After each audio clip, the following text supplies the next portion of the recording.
ఇక రెండేళ్ల కిందట ఎన్నికల ప్రచారం కోసం వచ్చిన రాహుల్ కు ఇన్నాళ్లకు మళ్లీ రాష్ట్రం యాదికొచ్చింది. కాంగ్రెస్ పాలనలో అన్ని వర్గాలు అరిగోసపడుతుంటే ఒక్కసారి రాని రాహుల్ ప్రజాధనంతో నిర్వహించిన సరదా మ్యాచ్ చూసేందుకు మాత్రం స్పెషల్ ఫ్లైట్ లో వచ్చాడు. రాహుల్ నిత్యం విమర్శించే అదానీ గ్రూప్ స్పాన్సర్షిప్ చేస్తున్న 5 నిమిషాల మెస్సీ ఫుట్బాల్ ఎగ్జిబిషన్ మ్యాచ్ తిలకించేందుకు రావడంపై విమర్శలు వెల్లువెత్తుతున్నాయి.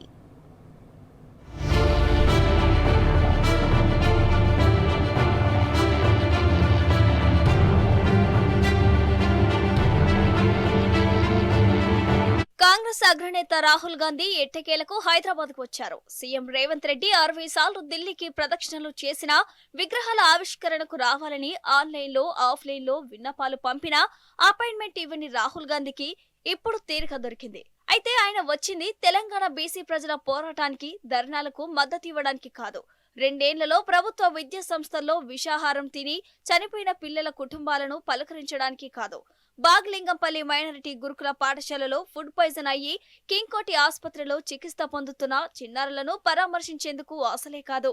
అదానీ గ్రూప్ స్పాన్సర్షిప్ చేస్తున్న మెస్సీ ఫుట్బాల్ ఎగ్జిబిషన్ మ్యాచ్ తిలకించేందుకు రాహుల్ గాంధీ శనివారం హైదరాబాద్ కు వచ్చారు.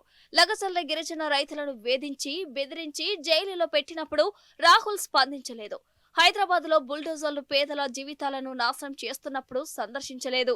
హైదరాబాద్ విశ్వవిద్యాలయంలోని కంచెగచ్చిబౌలి అడవిలో జరిగిన ప్రకృతి విధ్వంసంపైన మాట మాత్రంగానైనా మాట్లాడలేదు. కానీ ఉప్పల్ స్టేడియంలో కేవలం 5 నిమిషాల పాటు మెస్సీ ఆడే మ్యాచ్ చూడడానికి ప్రత్యేక విమానంలో రాహుల్ గాంధీ హైదరాబాద్ రావడంపై విమర్శలు వెల్లువెత్తుతున్నాయి.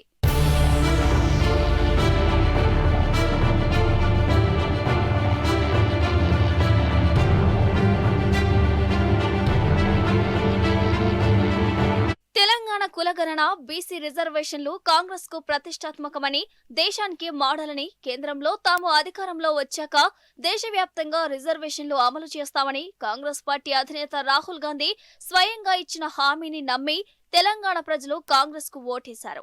ఏడాది తర్వాత కాంగ్రెస్ ప్రభుత్వం అసెంబ్లీలో ప్రవేశపెట్టిన బీసీలకు 42% రిజర్వేషన్ల బిల్లులకు ప్రతిపక్ష బీఆర్ఎస్ పార్టీ మద్దతు ఇచ్చింది. పార్లమెంటులో బిల్లులు పెండింగ్ లో ఉన్న నేపథ్యంలో తెలంగాణ బీసీ సంఘాల నాయకులు, అధికార కాంగ్రెస్ పార్టీ పెద్దలు ఆగస్టులో ఢిల్లీ జంతర్ మంతర్ వద్ద ధర్నా నిర్వహించిన నేత రాహుల్ డుమ్మా కొట్టారు. పార్లమెంటు ప్రతిపక్ష పార్టీ నేతగా ఉండి కూడా బీసీ బిల్లు జాప్యం మీద ఒక్క ప్రశ్న లేవనెత్తలేదు. చివరికి ఇటీవల నిర్వహించిన గ్లోబల్ సమ్మిట్ కూడా రాహుల్ గాంధీ ముఖం చాటేశారు. అప్పుడెప్పుడూ రాని వ్యక్తి ఇప్పుడు కేవలం మెస్సీని చూడటం కోసం రావడంపై విమర్శలు వెల్లువెత్తుతున్నాయి.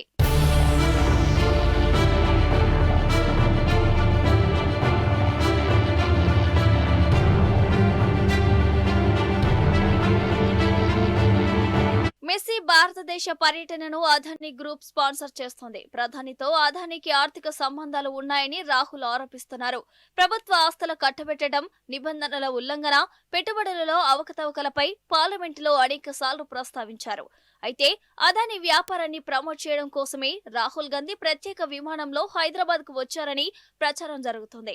ఓవైపు అదానీని రాహుల్ విమర్శిస్తున్నట్టు కనిపిస్తున్నా, మరోవైపు కాంగ్రెస్ పాలిత రాష్ట్రాల్లో అదానీ పెట్టుబడులపై మౌనంగా ఉన్నారనే ఆరోపణలు ఎప్పటి నుంచో ఉన్నాయి.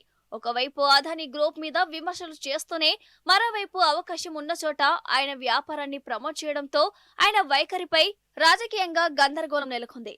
రాహుల్ మాటలకు చేతలకు పొంతన లేదనే విమర్శలు వస్తున్నాయి.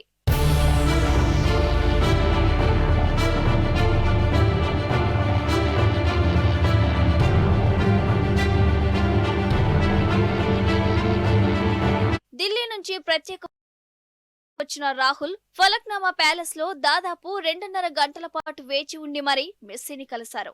5 నిమిషాల మెస్సీ ఈవెంట్ కోసం ఇదే రాహుల్ 8 గంటల విలువైన సమయాన్ని ఖర్చు చేయడంపై రాజకీయంగా చర్చనీయాంశంగా మారింది.